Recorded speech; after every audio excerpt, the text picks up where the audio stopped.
Exercise 1.1 का question number 2। इसमें relation दे रखा है ए बी और ये A less than equals to B square. Check करना है रिफ्लेक्सिव, सिमेट्रिक है, ट्रांजिटिव। तो रिफ्लेक्सिव के लिए इसमें ए बिलोंग नहीं करेगा।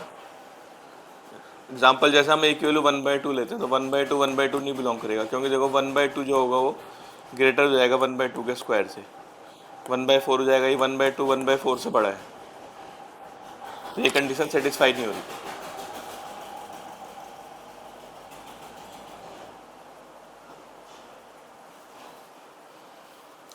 सिमेट्रिक चेक करते हैं, सिमेट्रिक भी नहीं होगा। जैसे हमने माना 1 2 बिलोंग कर रहा है तो 1 इज लेस देन 2 स्क्वायर, ये कंडीशन सेटिस्फाई हो रही है।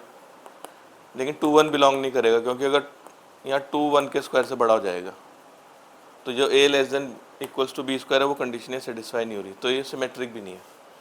ट्रांजिटिव के लिए ट्रांजिटिव भी नहीं है। जैसे कि हमने माना 4 3 बिलोंग कर रहा है आर को, क्योंकि 4 लेस देन होगा 3 के स्क्वायर से, इस कंडीशन से 4 लेस देन 9, और 3 के साथ हमने 1.8 लिया तो 3 लेस देन 1.8 का स्क्वायर, इसका स्क्वायर 3.24 होता है, तो ये बड़ा ही आएगा इससे। तो ए बी बिलोंग कर रहा है, बी सी बिलोंग कर रहा है, पर ए सी नहीं करेगा, क्योंकि जो 4 है वो 1.8 के स्क्वायर से बड़ा है, तो ये कंडीशन सेटिस्फाई नहीं हो रही, तो ट्रांजिटिव भी नहीं है। थर्ड में रिलेशन ए बी, बी की वैल्यू ए प्लस 1 और इस साइड दे रखा है 1 2 3 4 5 6। तो अगर ए की वैल्यू 1 रखते हैं यहाँ तो बी आ जाएगा 2। अगर हम बी को ए को 2 रखते हैं तो ये आ जाएगा 3। फिर ए को 3 रख के 4, यहाँ ए को 4 रखेंगे, 4 + 1 5, 5 रख के 6 नहीं रख सकते क्योंकि 7 आएगा वो उसमें है नहीं। तो इसमें 1 1 2 2 3 3 4 4 कोई नहीं है, तो रिफ्लेक्सिव नहीं है। अब देखो सिमेट्रिक के लिए 1 2 बिलोंग कर रहा है इसको, पर इसमें 2 1 नहीं है कहीं। ए भी कर रहा है बिलोंग पर बी ए नहीं कर रहा, तो ये सिमेट्रिक नहीं है। ट्रांजिटिव के लिए देखो 1 2 है इसमें और 2 3 भी है इसमें, यानी कि a B belongs to R, b C belongs to R, पर 1 3 नहीं है इसमें कहीं पर, मतलब ए सी बिलोंग नहीं कर रहा है आर को, तो ये ट्रांजिटिव नहीं होगा। क्वेश्चन नंबर 4 में रिलेशन दिया है A less than equals to B, तो रिफ्लेक्सिव होगा, ए बिलोंग करेगा क्योंकि इसमें इक्वल का साइन है, तो ये आ जाएगा इक्वल। सिमेट्रिक में अगर ए बी बिलोंग कर रहा है तो A less than equals to B होगा, तो इसका मतलब बी ए से बड़ा है, बी ए से छोटा नहीं हो सकता, तो मतलब बी ए बिलोंग नहीं करेगा, क्योंकि बी ए बिलोंग करेगा तो बी लेस देन ए भी आना चाहिए, पर यहाँ बी ग्रेटर देन ए है। ट्रांजिटिव में अगर ए बी बिलोंग कर रहा है आर को तो A less than equals to B, अगर बी सी बिलोंग कर रहा है B less than equals to C, तो ए बी से छोटा है और बी सी से, तो फर्स्ट और सेकंड से मिलेगा ए सी से छोटा है या इक्वल है, तो मतलब ए सी बिलोंग कर रहा है, ये ट्रांजिटिव होगा। फिफ्थ में ए बी रिलेशन है A less than equals to B cube, तो ये रिफ्लेक्सिव नहीं होगा। जैसे 1/2 ये बिलोंग नहीं करेगा, क्योंकि इस कंडीशन के हिसाब से A less than equals to B cube होना चाहिए, पर ए यहाँ पर ग्रेटर देन आ रहा है ए क्यूब से, क्योंकि 1/2 हो गई 1/8, तो ये बड़ा आएगा, तो ये कंडीशन सेटिस्फाई नहीं हो रही। सिमेट्रिक भी नहीं होगा, जैसे 1 2 बिलोंग कर रहा है, क्योंकि 1 लेस देन है 2 क्यूब, लेकिन 2 1 बिलोंग नहीं करेगा, क्योंकि 2 जो होगा 1 क्यूब से बड़ा हो जाएगा, इसका मतलब सिमेट्रिक नहीं है। ट्रांजिटिव भी नहीं है, जैसे हमने ये नंबर लिया 4 1.6, तो 4 जो है 1.6 से क्यूब से छोटा होता है, ये कंडीशन सेटिस्फाई होगी। ए बी बिलोंग कर रहा है, फिर बी सी लेते हैं 1.6 1.5, तो यहाँ पर भी B less than C cube, B less than C cube आ रहा है इसमें, तो मतलब ए बी बिलोंग कर रहा है, बी सी बिलोंग कर रहा है, तो ए सी भी करना चाहिए, पर 4 जो है वो 1.5 के क्यूब से बड़ा आ रहा है, तो मतलब हमने एक ऐसा नंबर ढूंढ लिया ऑर्डर्ड पेयर जो इस कंडीशन को सेटिस्फाई नहीं कर रहे।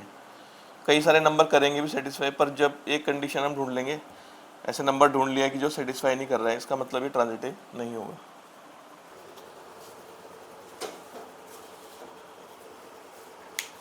क्वेश्चन नंबर 6 में एक सेट दिया है 1 2 3 और एक रिलेशन दिया 1 2 2 1, तो बताना है सिमेट्रिक है और रिफ्लेक्सिव ट्रांजिटिव नहीं है, तो इसमें 1 1 कहीं पर नहीं है, तो रिफ्लेक्सिव नहीं है।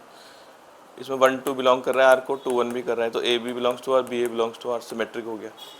अब इसमें ट्रांजिटिव के लिए 1 2 है, इसमें 2 1 है, मतलब a B belongs to R, b C belongs to R, पर ए सी नहीं है, 1 1 नहीं है इसमें, तो ट्रांजिटिव नहीं होगा। 7 में दिया है relation x and y have same number of pages, तो रिफ्लेक्सिव होगा x and x have same number of pages. Symmetric के लिए अगर हम x y belongs to R मानते हैं तो number of pages in x equals to number of pages in y, तो यानी कि number of pages in y equals to number of pages in x, तो इसका मतलब y x belongs to are, तो एक्स वाई बिलोंग कर रहा है वाई एक्स भी। ट्रांजिटिव के लिए x y belongs to are, तो नंबर ऑफ पेजेस एक्स में जो होंगे और वाई में होंगे बराबर होंगे। अगर y z belongs to are तो वाई में जो नंबर ऑफ पेजेस होंगे और जेड में वो भी बराबर होंगे। तो एन एक्स एन वाई के इक्वल है, एन वाई एन जेड के, तो n x equals to n z. इसका मतलब x z belongs to r, ये ट्रांजिटिव है। क्वेश्चन 8 में सेट दिया 1 2 3 4 5 और रिलेशन है mod a minus b is even. तो रिफ्लेक्सिव चेक करते हैं, ए बिलोंग करेगा आर को क्योंकि मॉड ए माइनस ए 0 और ये इवन है। सिमेट्रिक में अगर ए बी बिलोंग कर रहा है आर को तो mod a minus be even है। अगर mod a minus be even है तो मॉड बी माइनस ए भी इवन होगा। इसका मतलब b a belongs to r. Transitive के लिए अगर ए बी बिलोंग कर रहा है आर को तो mod a minus be even हो गया। इस ए माइनस बी को हम लिख सकते हैं प्लस माइनस 2x, मॉड हटा के प्लस माइनस और इवन के लिए 2 का मल्टीपल।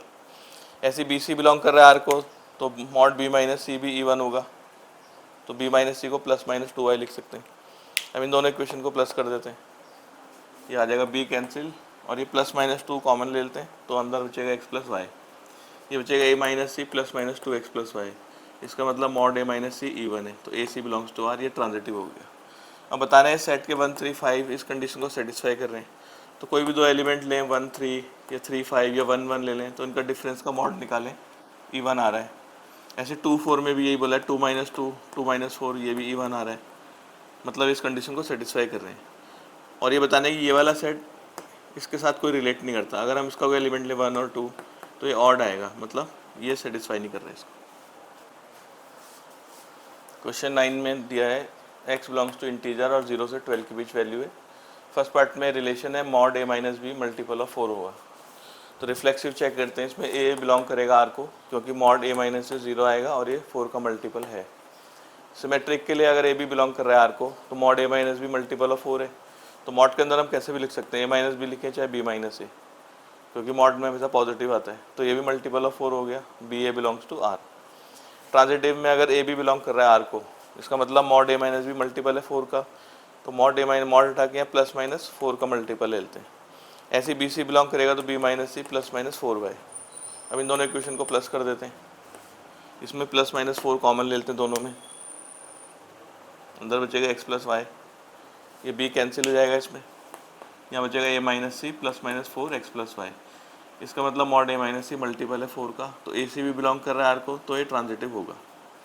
सेकेंड पार्ट में relation a equals to b, तो रिफ्लेक्सिव होगा a बिलोंग्स टू r क्योंकि a equals to a। Symmetrically अगर a b बिलोंग कर रहा है r को तो a इक्वल्स टू b होगा, गिवन है। तो अगर a b के इक्वल है तो b भी a के इक्वल है, तो b a belongs to r, ये सिमेट्रिक हो गया। ट्रांजिटिव के लिए अगर ए बी बिलोंग कर रहा है आर को तो इसका मतलब ए इक्वल्स टू बी होगा, और अगर बी सी बिलोंग कर रहा है तो यानी कि बी इक्वल्स टू सी होगा, तो ए बी के इक्वल है बी सी के इक्वल, इसका मतलब A equals to C, A C belongs to R. 11 में दिया रिलेशन पी क्यू, इसका मतलब है distance of P from origin equals to distance of Q from origin. तो इसको चेक करते हैं रिफ्लेक्सिव, तो दोनों पॉइंट सेम हो जाएंगे, P comma P belongs to are, तो distance of P from origin equals to distance of P from origin, O P equals to O P, तो रिफ्लेक्सिव हो गया। सिमेट्रिक में अगर पी क्यू बिलोंग्स टू कर रहा है रिलेशन को तो ओ पी ओ क्यू के इक्वल होगा, मतलब distance of P from origin equals to distance of Q from origin, तो ओ क्यू भी ओ पी के इक्वल होगा, इसका मतलब Q P belongs to are, symmetric भी हो गया। ट्रांजिटिव के लिए अगर हम पी क्यू मानते हैं बिलोंग कर रहे हैं आर को, तो पी का डिस्टेंस ओरिजिन से और क्यू का डिस्टेंस ओरिजिन से बराबर होगा, O P equals to O Q. फिर हम क्यू एस मानते हैं आर को बिलोंग कर रहा है, इसका मतलब जो क्यू का डिस्टेंस है ओरिजिन से वो इक्वल है जो एस का डिस्टेंस है ओरिजिन से। हम मानते हैं A B belongs to R, फिर B C belongs to are, तो ए सी प्रूव करना होता है, तो ओ पी ओ क्यू के इक्वल है, ओ क्यू ओ एस के, तो 1 और 2 से क्या मिलेगा, O P equals to O S. इसका मतलब distance of P from origin equals to distance of S from origin, P S belongs to r, इसका मतलब ये ट्रांजिटिव है।